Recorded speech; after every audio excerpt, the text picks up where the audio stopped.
What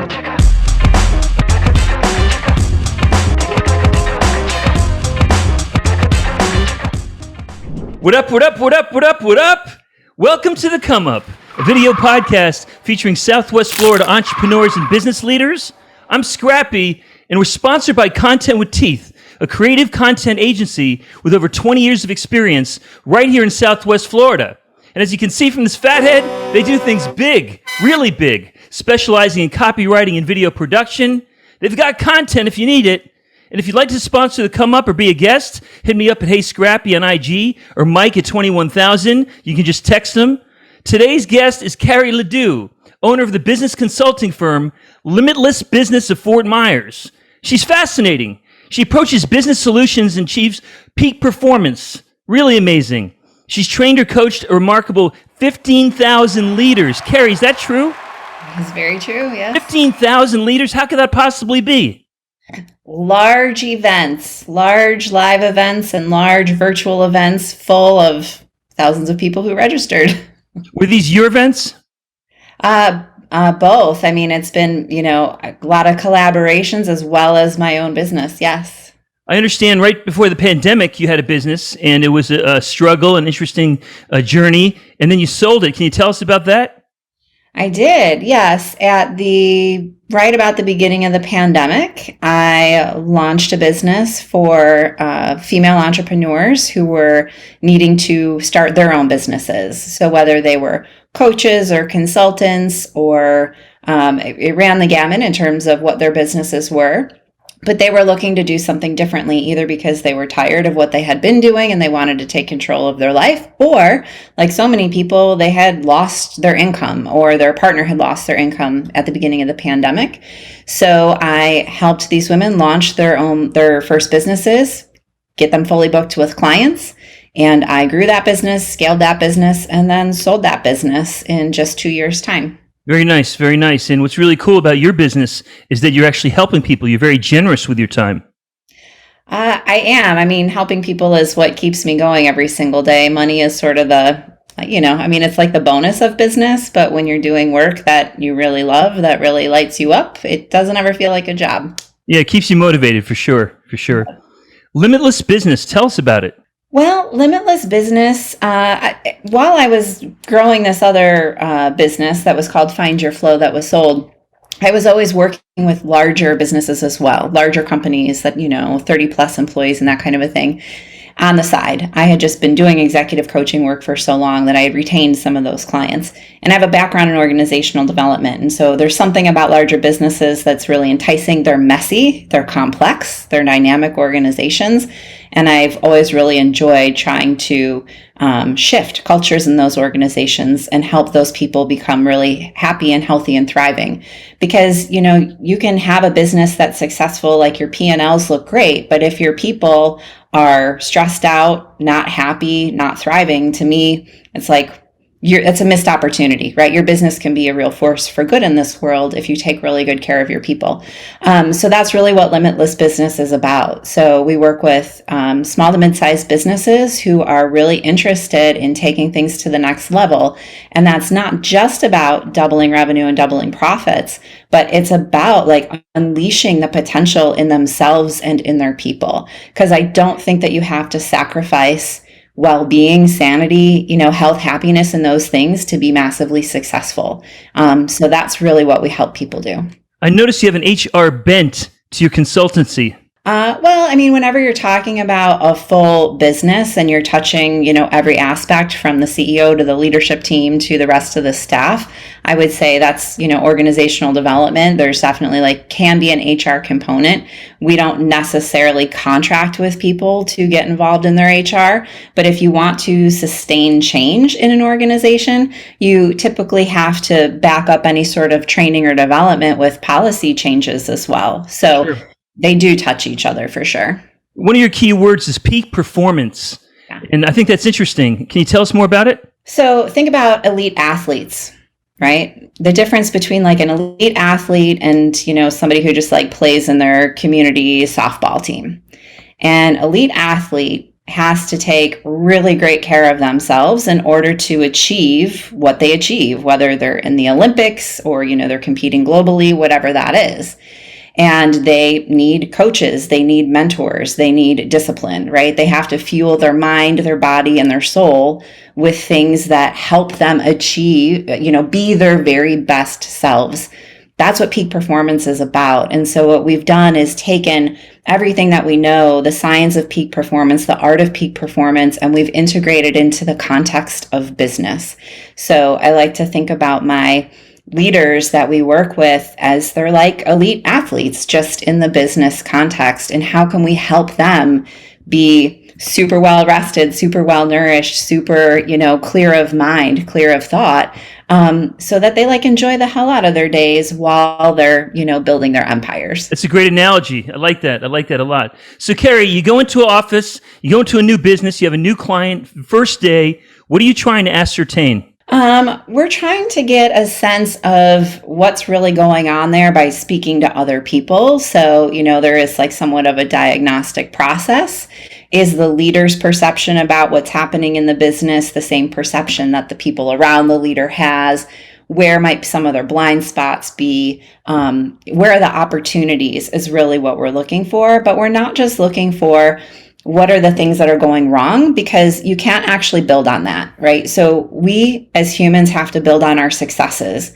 We have to know what our strengths are, and we have to double down on those strengths. So yes, we're looking for where are things that could be improved, but I'm very much looking for what are you actually good at? What are you good at as a leader? What are you good at as a business? And what are the things that maybe you're all doing that don't align to that? And let's consider maybe getting rid of that and getting more focused on the things that we're actually really good at. Okay, so you say strengths, you say opportunities. That's half of a SWOT analysis. What about the threats and weaknesses? Well, it depends on the work that we're doing with a client. But if they're in an industry where they're not positioned right, if they don't have a market dominating position and that needs to be reworked, those are all things that we absolutely need to look at too. You have a team. Can you tell us about them?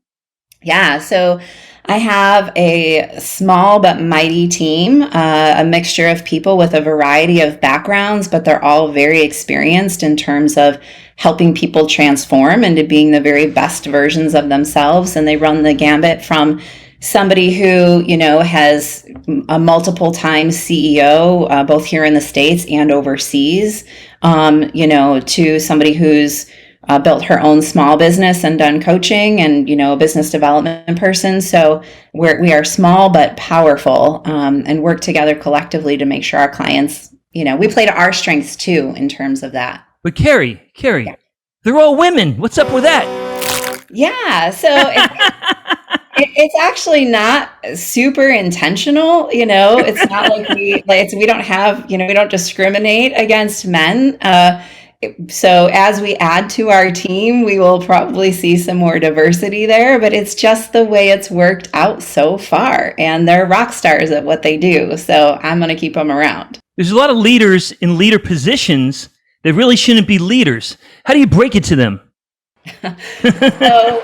So we get feedback from the people that they're leading.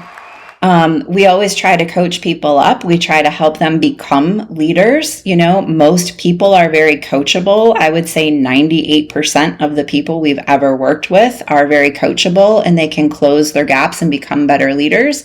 There are outliers that are better off doing the work than leading other people, but those are few and far between. So we collect feedback, we collect evidence, and we say, look, here's what people are saying, here's what you're good at, here's what you're struggling with. And then we set goals around that and we coach them towards those goals. Because most of the time it's really unfair. People are labeled as being a bad leader, but nobody is giving them any information in terms of what that really means, why that's bad leadership, what good leadership is, and how to do things differently. And I have found that most people with a little bit of coaching and feedback actually can grow in this way pretty quickly. You're very optimistic. There's a lot of people out there that can't lead. Yeah, I'm sure there are. I just, the people that we encounter in terms of clientele, like I said, those people who can't lead, they're the outliers. I think a lot of people can lead and lead well when they are given the right tools and strategies and support.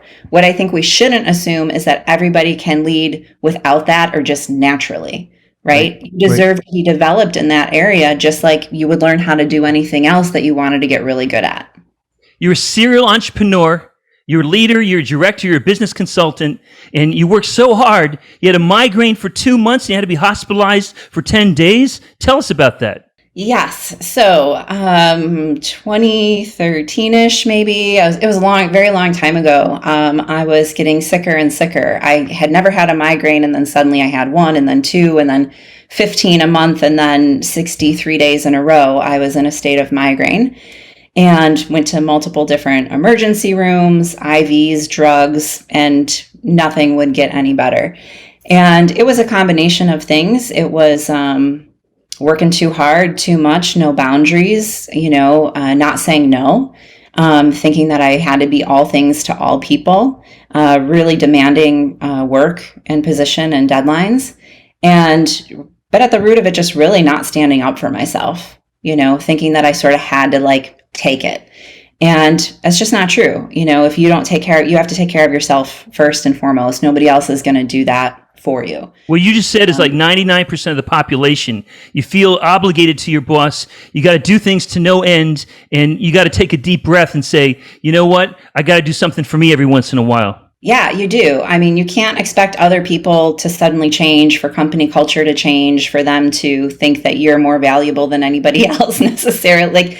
You have to put your own needs first. Nobody is going to put your needs first other than you. And the sooner you learn that in life, the better. A lot of people are a little disillusioned about that. If I work harder, I'll stand out more and they'll care about me more and they'll reward me more.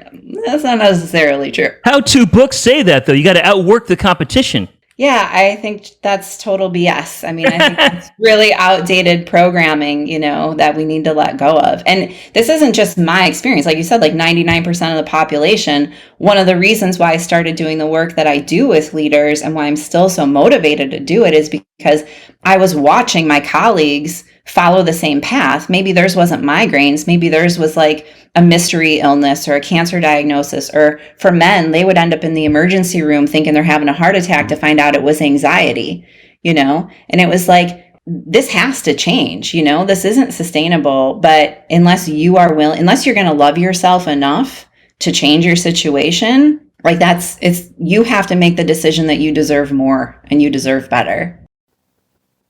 Hi, I'm Michael Barnes, owner of Content with Teeth. We are a creative content agency in Southwest Florida. We specialize in copywriting and video production with over 2 decades of experience creating unboring content. If you struggle to create compelling stuff for your business or client, check us out at contentwithteeth.com. Now back to our show. I was in South Carolina working at a radio station, and probably weekly, my boss would come down the hall and yell at me, "Scrappy, Scrappy," and I got really frustrated. I got upset. It was definitely anxiety for me. And then after a while, I read the book "Don't Sweat the Small Stuff," and then I said, "Oh, that's Teresa coming down the hall. That's Teresa being Teresa." That was my coping mechanism.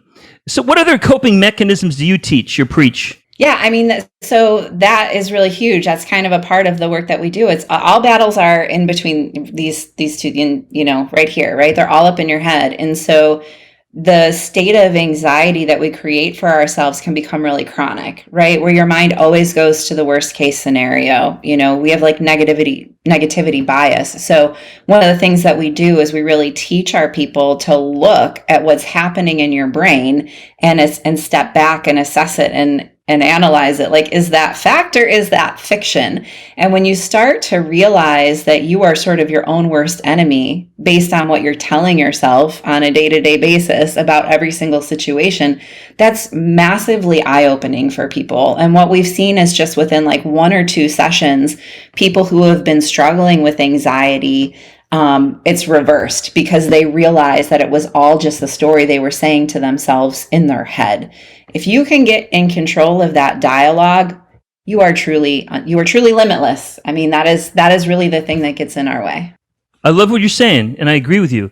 Work-life balance, though, how can we achieve it? How can we do a better job with our work-life balance based on what you just told us? Well, the number one thing is you have to believe that it's possible, So a lot of people will, if you're in disbelief, if you're like, this is just the way life is, I'm just going to accept this, well, then that's going to be your reality. But if you believe that you can thrive financially and have the resources and the revenue and the income that you need, whether that be from a business or your job, and if you believe that you can do that and also, not sacrifice your personal wellness, your time with family, time with friends, then you can create that. So it all starts with belief. And once you have that belief, then you start saying, okay, what are my goals? What's my roadmap? What's my next little tiny step I'm going to take to get there? Most people get stalled out because they think they have to have the whole damn plan. They have to know A to Z. That's not realistic. You just have to have the vision and say, what's just the very next thing that I need to do? And eventually, you move forward and you create a different situation for yourself. So far in this conversation, I bet your clients say, Carrie, you're a breath of fresh air. I hope so. From a productivity perspective, how do you drive results? So, it's a combination of everything that we do. You have to have a good strategy underneath it. You need to know where you're headed. You need to know where your goals are, what your goals are. Like, you need to know how you're going to get to where you want to go as a business and as a company. But most people stop there. And what we have found is that, you can have the greatest strategy on paper, but if you don't learn to change people's behaviors, it doesn't really matter. So we use a combination of tools and strategies that we teach our clients that help them quadruple their productivity. Within the first 90 days of working with people, they increase their staffing capacity by 1.5 people per person per week without adding any new staff. And that's simply by teaching people how to be more productive. More productive doesn't mean you do more work. It means you work differently. That's what we do. What about marketing and promotions and so forth? When I think of it, I'm a consultant myself. I'll get into that in a second. But when I think of marketing, I think we really need to identify who the product is. We need to create a niche. We need to know the audience. We need to, of course, do a SWOT analysis as far as the competition is concerned, image, branding, and one thing that I preach to is self-actualization in terms of the product. How does self-actualization play a role in your consulting? That's what we're aiming for. That's the whole reason we do what we do. I think that myself and my team are fairly self-actualized. We walk the walk. Of course, I still have ways to grow. I always will. But we live, what we preach and what we teach, that is just, it keeps me honest, quite frankly. Some of the reasons why I teach what I teach is because I know that I lean towards the hustle and the grind and the overachieving. So if I have an entire business that is about you being a peak performer and helping you to have balance and be healthy and thrive and eat well and work out and all of those things, that keeps me and my team really honest, right? I can't coach people on those things and be out of alignment and integrity about that. Right. So that's why we do what we do, because I'm a bit obsessive about it. I'm a personal development junkie and I just figured out a way to take my passion and share it with other people. I know it's variable, but product centricity versus customer centricity. Do you have a lean? I think it's hard for me to think product because I think service, for us, we're a service-based business. We have tools that help us provide our service. For me, it's all about the client and getting the results from the client for the client. And there's probably multiple different ways that we can go about that. But I'm always going to start with what are the results that they need and what is the best, fastest, way with the least amount of friction that I can get them there. The product, I don't really care about. I care about creating the thing that is going to help them get the results that they're looking for. Okay. My consultancy is a lot different than yours. I consult a TV station in Jamaica and a radio station in the Bahamas. Cool. And over the years, I had Antigua, I had different places, I had Guam. And my specialty to differentiate myself as a consultant, because I didn't have the pedigree that you do, I had to create something like the Caribbean consultant. So what I would do is go into a company and really have the benefit, like you, of working with an owner. right there beside the owner, which is awesome. It's not a corporation, and saying, okay, what are your goals, defining them, ascertaining their, and taking inventory of what they have and so forth. One of the problems that I've had is I'll go in, I'll train the people, we'll practice, I'll stay with them on the phone, I'll stay with them on the internet, and basically as soon as I leave, after like 1 or 2 weeks of hoorah, there's a major drop off. How do you sustain? You stick with them long enough to make sure that the changes actually are legitimate. I mean, I wish I could. I wish I could stay in Jamaica and Bahamas long enough. virtually working with them. I mean, the tricky thing about working with change and creating change in businesses and with people is that we fall back into our old ways of doing and being so easily. I always say that, like, you're going to default to what's familiar. And what we've been talking about or training, if you're a consultant, what you're teaching people, that's unfamiliar. And you have to make that unfamiliar familiar. You have to cross that divide, that chasm where the new behavior is like takes hold. And that takes some time. So we don't work with people unless we have, 90 days minimum that I'll work with somebody. At 90 days, they've had some really great results, but they're like, Carrie, I'm just getting started. Let's keep going. I'm like, cool, let's keep going, Sure. But behavior change, it takes time. And you've got all these different things that are kind of your own mind, your neural patterning, your family, your friends, your contacts, like all these things that are kind of like, you have to kind of fight through to really change and do things differently. Sure. And that's just the way it is. I guess my hurdle is cultural. It's a huge, vast difference, between what how I see things and how island life sees things. A great case study is the ad agency work that you just did. Can you tell us about it? Oh, yeah. So we have a client that is an advertising agency. They've been around for about 8 years. They have 3 co-founders, incredible people, incredible leaders, care so much about their people, care so much about their clients. And, the advertising industry, what I've come to learn over the years is that it's notorious for a very kind of like a burn and churn culture. The client wants something, they say jump, you say how high, very reactionary. There's a lot of fear. If we don't do this thing for this client right now, we're going to lose them. And so what that does is that creates that culture where people feel like they're on call. It's hard. And the interesting thing about the advertising industry is that those are your creatives, right? Those are artists. And so to be able to be your most creative self, if you're in this state of chronic stress, well, we're not unleashing your creativity. We're not doing the very best work that we can do for our clients in that state. And so it's been really awesome to see the transformation. Like, they took to the peak performance strategies we taught very quickly because they experienced immediately how they felt differently. And then we did it with the leadership team first, and then we took the work to the rest of their staff. And in a very short amount of time, they're like, this is a different place to work. This is not the place that I, started at a year ago or 2 years ago. They've built a pipeline of leaders internally in their company. They've done like between 4 and 6 internal promotions. Nice. So they're able to retain their talent, which is really hard for people right now. And they're able to attract new talent because their current staff are like, this place is wonderful to work. They really freaking care about us. We took them from a 55, 60 hour on average work week down to 35 hours. That's amazing.